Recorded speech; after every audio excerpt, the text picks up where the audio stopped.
Hello and welcome to Everyday Linux User. In today's video I'm going to show you how to install OBS Studio on OpenSUSE Leap, and also I'm going to show you how to fix this problem where the screen capture pipewire may or may not be visible. So to get started we're going to install the Flatpak version, so I advise going to a web browser and searching for FlatHub. Go to the setup page and then click on OpenSUSE. Now you're going to follow these instructions here. So we're going to open up a terminal.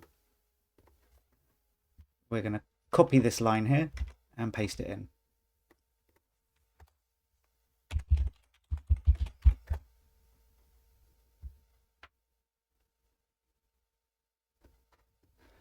You can see I've already done it, but if not, it would install for you. The next thing you do is copy this line here and you paste it in. Like that, and then you need to reboot your computer.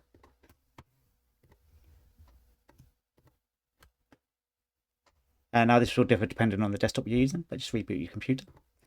Once you are back in your computer, you're going to open up a terminal again, and you're going to type this line here: flatpak install com.obs project.studio. And you can see for me it's already installed. Now once that's installed, when you run OBS Studio, you might try and add in your screen capture and it may not be visible. So what you need to do now is go back to the terminal and you're going to install sudo zipper, it's xdg desktop portal -wlr.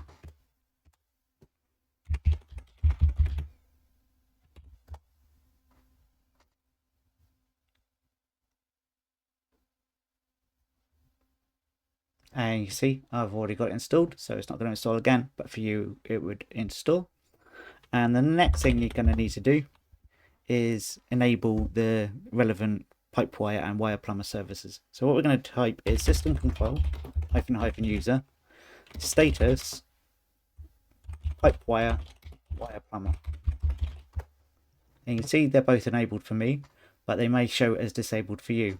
And if that's the case, you need to type system control -user enable pipewire wire plumber. You can now close the terminal.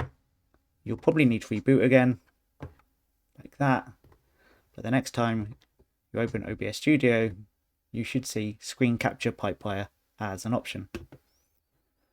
And that is the end of the video. If you like it, give it a thumbs up, hit the subscribe button, and I'll see you next time on Everyday Linux User.